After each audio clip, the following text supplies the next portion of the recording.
Trend चला हुआ है, अपने अपने हाथों में मेहंदी से अपना नाम लिखना का अजाब आता है। और जब अल्लाह का अजाब आता है, जिनके यहाँ पानी से ज्यादा खून देखा जाता है, जिनके यहाँ जिंदों को पकड़ने के लिए नहीं, अब मुर्दों को पकड़ने के लिए लोग भी नहीं, में उनके लिए मेरे आका ने फरमाया पूरी दुनिया के बुरा चाहने से उनका कुछ नहीं बिगड़े। क़यामत तक मेरी उम्मत में से एक जमात ऐसी होगी जो बैतुल मुक़द्दस के इर्द गिर्द हक के लिए लड़ रही होगी।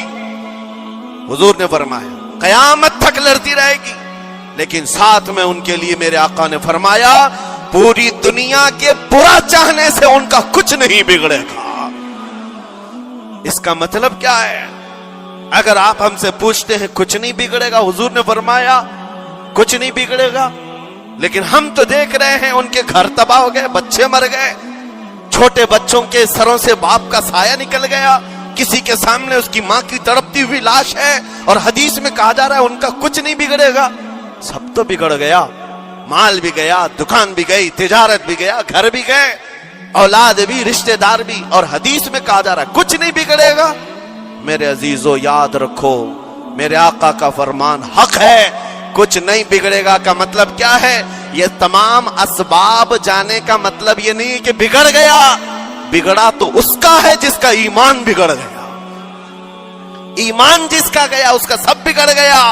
और हमने उन बच्चों को देखा है आज, अरे रात को सोते हैं तो उन्हें पता नहीं होता सुबह होगी भी कि नहीं होगी, लेकिन उसके बावजूद एक दिल दहला देने वाली बात मैं बताता हूं। मिस्र की सरजमीन से लोग पानी के बोतलें और डब्बे उठा उठा करके बॉर्डर पर जा रहे हैं, लेकिन फिलिस्तीन गज्जा के वो मुसलमान कहते हैं अपना पानी तुम रखो, अल्लाह करीम हमारे लिए कहीं से अपनी ही जमीन से पानी अता करेगा। उनको लोग कह रहे हैं क्या आप नहीं देख रहे वक्त का बड़ा फिरौन रोज अल्टीमेटम देता है 24 घंटे में इलाका खाली करो, निकल जाओ, घर खाली करो। कैसा ईमान है तुम्हारा क्या आने वाली बड़ी बड़ी मिसाइलों का अपने सीने से मुकाबला करते हैं और कहते हैं कल से हम यही थे, आज भी यही हैं और यही रहेंगे और इसी मिट्टी में दफन हो जाएंगे। ये जो इस्तिकामत है, इसी को मेरे आका ने फरमाया दुनिया उनका कुछ नहीं बिगाड़ सके। ईमान अगर मजबूत है तो कुछ नहीं बिगड़ा है। अरे 6 साल की बच्ची, 6 साल की बच्चियां, ट्रेंड चला हुआ है उनके मोहल्लों में, ट्रेंड चला हुआ है, अपने अपने हाथों में मेहंदी से अपना नाम लिख रही हैं, हंसी खुशी। पूछा उनसे कि नाम लिखने का ट्रेंड क्यों चला है अभी जंग के हालात में मेहंदी से?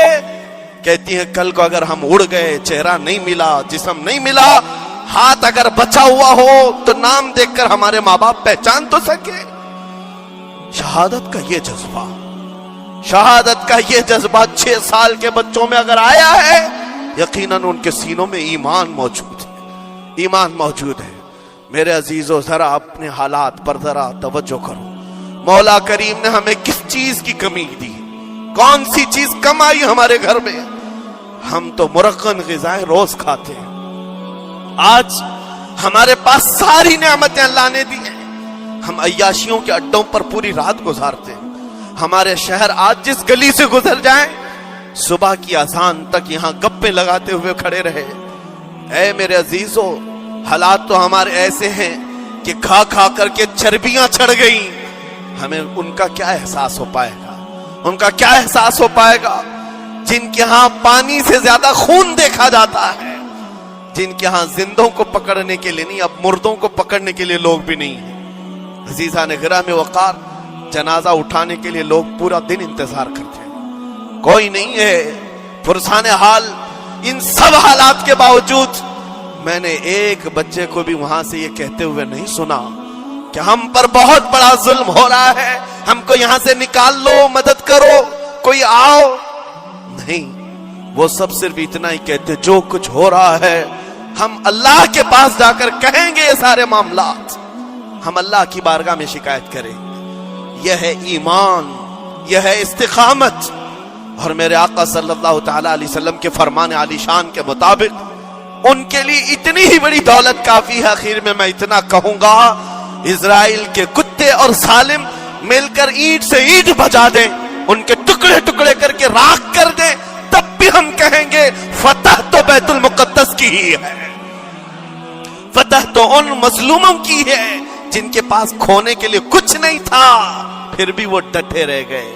تمہارے پاس تو پیٹروٹ میزائل، بڑے بڑے تمہارے پاس توپ، بہت ساری چیزیں ہو کر بچوں پر، ہاسپٹل پر، نہ جانے کتنی جگہوں پر تم نے بمباریاں کی ہیں۔ مجھے حیرت ہوتی ہے پوری دنیا آج بھی خاموش تماشائی ہے۔ یہ ظلم نہیں ہے تو اور کیا ہے؟ اور جب ظلم اپنے عروج کو پہنچتا ہے اللہ کی پکڑ آتی ہے، اللہ کا عذاب آتا ہے، اور جب اللہ کا عذاب آتا ہے تو جتنے خاموش تماشائی تھے سب اس عذاب میں گرفتار ہوں گے۔